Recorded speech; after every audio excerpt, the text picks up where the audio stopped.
नमस्कार, knocking-news.com में आपका स्वागत है। मैं हूं गिरिजेश वशिष्ठ। तुलसी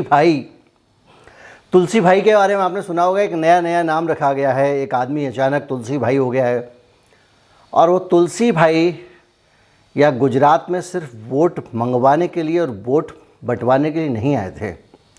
जब भी तुलसी भाई या कोई और आते हैं, ट्रंप भाई, तो वहाँ से कुछ योजना लेकर आते हैं, कुछ अपना बेच जाते हैं और कुछ गिफ्ट दे जाते हैं। जब ट्रंप आए थे तो बहुत सारा गिफ्ट दे गए थे समाज को भी, इस देश को भी, जो बाद में बहुत ज़्यादा बड़ी लहर के साथ आया। और दूसरा, ट्रंप कुछ अंदर खाने गिफ्ट दे के गए, जैसे चुनाव प्रचार में अब की बार ट्रंप सरकार लेके चले गए।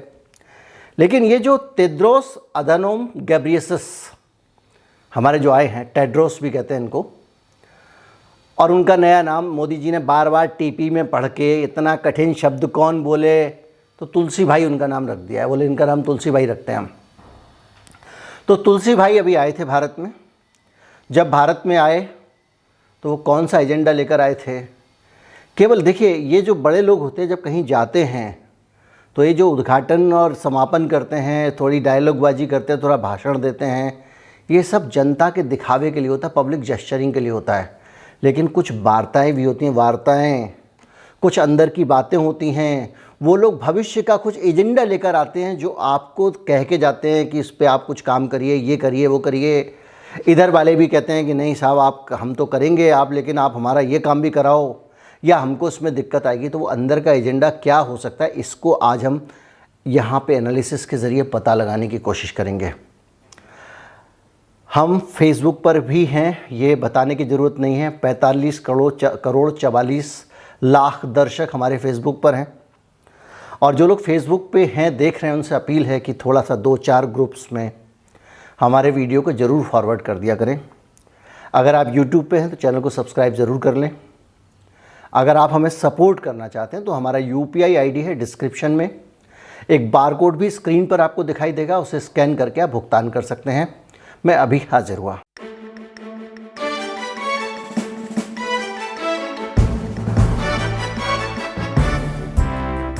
टेड्रोस अधानोम घेब्रेयेसस उर्फ तुलसी भाई 2022 में उनका 5 साल का कार्यकाल WHO विश्व स्वास्थ्य संगठन के डायरेक्टर जनरल, या कहें कि चीफ के तौर पर पूरा हो गया था। अभी कुछ दिन पहले जनवरी में उनको दोबारा से चुन लिया गया है। उनकी विशिष्ट सेवाओं को देखते हुए, कोरोना वायरस के दौरान उनका जो बेहतरीन योगदान रहा है उसको देखते हुए, और जिस तरह से उन्होंने कोरोना को जब कोरोना फैला और चाइना में वुहान वायरस दिखा, उसके बाद तुलसी भाई बहुत ज़बरदस्त चर्चा में आए थे। और वो तुलसी भाई जो है, वो मुझे भी आसानी हो रही है। मुझे बार बार टेड्रोस अधानोम घेब्रेयेसस ऐसे शब्द नहीं बोलने पड़ रहे हैं, सीधे मैं तुलसी भाई बोल रहा हूँ, आसानी हो रही है। तो मोदी जी ने अपने लिए ही नहीं, सबके लिए आसानी कर दी। और मेरे पास तो टीपी भी नहीं है। तो जो भी है, ऐसी स्थिति में इनका बड़ा महत्व बढ़ गया था और पूरी दुनिया इनका चेहरा पहचानने लग गई थी कि यही WHO चीफ हैं, WHO वाले यही हैं पूरी दुनिया में जो तगड़े एजेंडे लागू करते हैं। यही हैं बिल गेट्स साहब, जिनकी अध्यक्षता में भुगतान करते हैं, चंदा देते हैं WHO को चलाने के लिए। अमेरिका जिनको पैसे देता है, अधिकतम फंडिंग, मैं आपको पूरा वीडियो बना चुका हूँ, अधिकतम फंडिंग WHO की कहाँ से आती है, कौन लोग लाते हैं। तो ये जो तुलसी भाई हैं, ये भारत किस लिए आए थे, ये है बातचीत का मुद्दा। और मुद्दा ये है कि अभी पिछले 2 महीने से तुलसी भाई ने एक फिंतरू छोड़ा, या कहें कि एक नया एजेंडा लेकर आए हैं। और वो एजेंडा चाहते हैं कि पूरी दुनिया में लागू हो। भारत दुनिया में महत्वपूर्ण देशों में से है, वैक्सीन का उत्पादक देश है। तो जाहिर बात है कि जिस देश में वैक्सीन बनती है उस देश को ये भी लालच रहता है कि थोड़ी ज़्यादा एक्सपोर्ट हो, थोड़ी ज़्यादा वो हो तो ठीक रहेगा। तो इसलिए वो भारत को ज़रा और प्यार से रखना चाहते हैं। इसीलिए उन्होंने ऐलान किया कि गुजरात में वो जो हमारी परंपरागत चिकित्सा पद्धति है उन पर रिसर्च का एक WHO का सेंटर बनाएंगे। इस देश में अनेक सेंटर हैं। एक आयुष मंत्रालय है इसी काम के लिए, जो सिद्धा पे, होम्योपैथी पे, आयुर्वेद पे, यूनानी पे सब पे काम करता है। भारत में इन्हीं चिकित्सा पद्धतियों के लिए एम्स के स्तर के बड़े बड़े संस्थान हैं। पूरे देश में आयुष मंत्रालय ने छोटे छोटे औषधालय और अस्पताल खोले हुए हैं, जिला स्तर पे और थोड़े और बड़े स्तर पे बड़े बड़े शहरों में।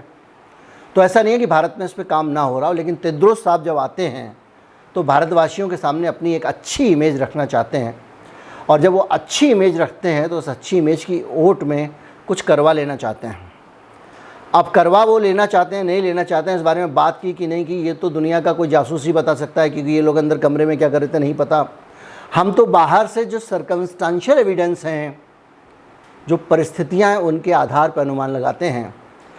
इन्होंने एक समझौता करने को कहा है और कहा है कि ये कानूनी रूप से सभी देशों को बाध्य करेगा इस समझौते को मानने के लिए, यानी कानूनी रूप से बाध्यकारी एक समझौता ला रहे हैं, यानी एक ऐसा समझौता ला रहे हैं जिसको हर देश को मानना पड़ेगा। उसका कानून कुछ भी कहता हो, उसकी सरकार कुछ भी कहती हो।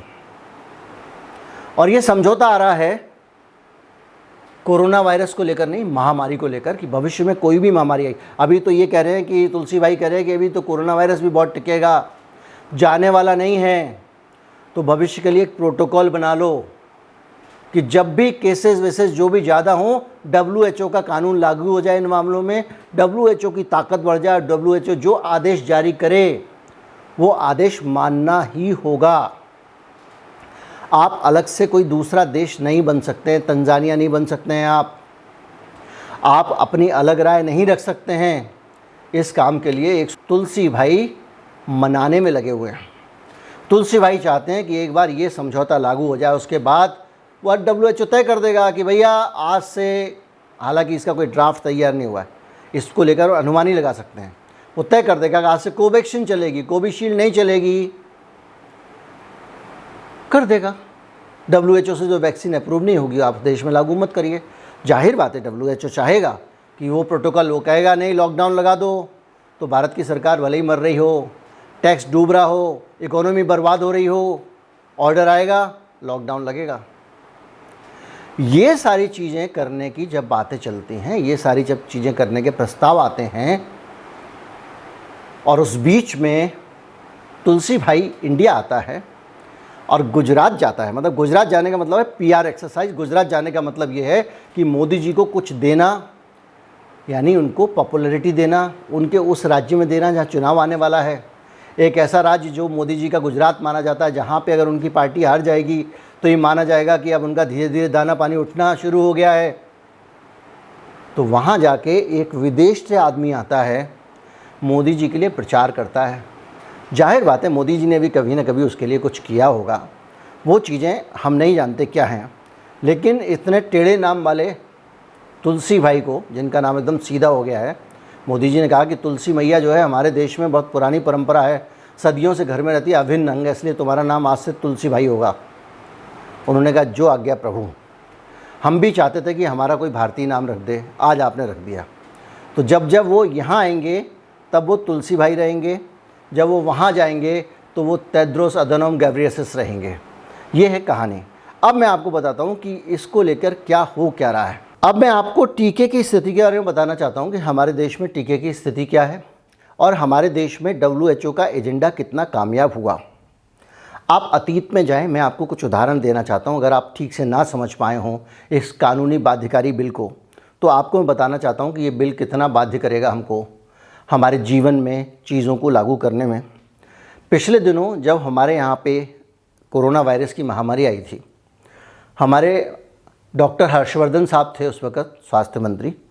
उन्होंने लोगों से कहा कि आप ब्लैक चॉकलेट खाइए, और उसके बाद में देश भर में ब्लैक चॉकलेट की बिक्री बढ़ गई और बहुत सारी जगहों पर ब्लैक चॉकलेट बिकने लग गई, और जो लोग नहीं खाते थे वो भी खाने लग गए कि ये कोरोना में फ़ायदा करती है। इसी तरह से बहुत सारी चीज़ें आई, किसी ने कुछ कहा, किसी ने कुछ कहा। मोदी जी ने कहा कि थाली लोटा बजाओ, इससे स्ट्रेस कम होगा। मोदी जी ने कहा दिवाली मनाओ, रात को अंधकार में प्रकाश जलाओ, इसके दीपक की लौ से वायरस भाग जाता है। लेकिन जब WHO का कानून लागू होगा तो ना तो आप भारत में ये सब कर पाएंगे कि आप दिया जला पाएंगे ना, आप ब्लैक डार्क चॉकलेट बेच पाएंगे, ब्लैक चॉकलेट, डार्क चॉकलेट जो होती है, डार्क चॉकलेट ज़्यादा शब्द इस्तेमाल होता है उसके लिए। तो ये सारी चीज़ें, और जो तुलसी की बात हो रही थी, बहुत सारे कुछ लोगों ने एक पुड़िया बनाई थी और उसको बांध के गठान में गले में लटका लो, लेकिन अब वो आप बनाएंगे पुड़िया तो वो वहाँ से तुलसी भाई के यहाँ से अप्रूव होगी। और तुलसी भाई ये भी कह सकते हैं कि आज से मैं इस पर रोक लगाता हूँ। लेकिन तुलसी भाई के जो अपने फार्मूले हैं उन्होंने कितना काम किया। देखिए, पूरी दुनिया में टीकाकरण हुआ तो ये कहा गया कि टीका लगेगा और आपको बीमारी से छुटकारा मिल जाएगा, रिकॉर्ड पे है, उसके बाद में कभी आपको नहीं आएगी। उसके बावजूद बीमारी आई, दूसरी लहर आई, उसी आदमी को दोबारा इन्फेक्शन हुआ तो बोला गंभीर बीमारी नहीं होगी, उसके बावजूद बड़ी संख्या में लोगों को गंभीर रूप से बीमारी हुई।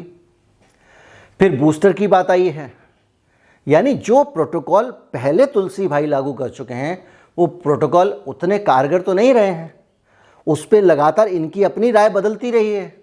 पहले कहते थे ये रामबाण है, फिर वो कहते थे अभी ठीक है, जैसा है वैसा है, अभी नहीं चलेगा, उतना नहीं चलेगा, अभी और बेटर करेंगे, यही कहते जा रहे हैं आप। और इस बीच में जो कुदरती टीका है, ऊपर वाले की इम्यूनिटी है जो सीरो सर्वे में आती है, 90%, 95%, दिल्ली में इतने % लोग कोरोना से पीड़ित हो चुके हैं, संपर्क में आ चुके हैं, उसने भी काम किया है। और उस सब के बावजूद आपने बहुत सारी दवाओं को अप्रूव किया, ये दवा काम करेगी, फिर बोला नहीं करेगी, सरकार ने भी। लेकिन तब आप इतने प्रयोगधर्मी तरह तरह के आइडियाज़ लेके आते हैं और आपके अभी तक का कोई भी अमोघ रामबाण 100% अचूक कोई भी आपके पास में आज तक ना तो प्रिवेंशन है ना इलाज है।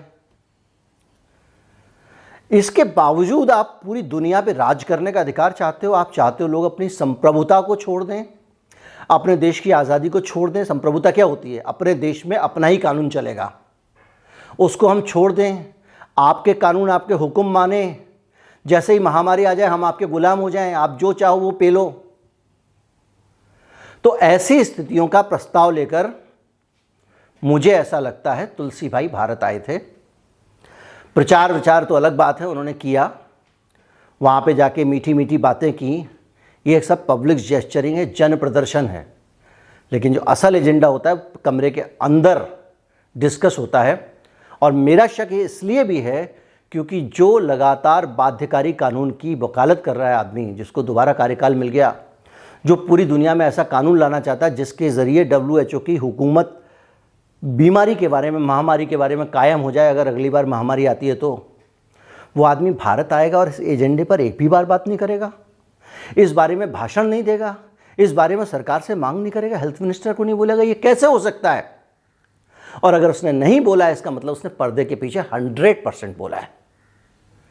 अब इस बात को माने या ना माने, लेकिन मेरा जो मानना है, मेरी निजी राय है, वो ये है कि टेड्रोस साहब बार बार और लगातार पूरी दुनिया में इसकी फील्डिंग कर रहे हैं। वो चाहते हैं एक ऐसा कानून बने जिस कानून के अंतर्गत पूरे के पूरे देश ऑटोमेटिकली WHO के अंडर में आ जाए जब भी महामारी आए।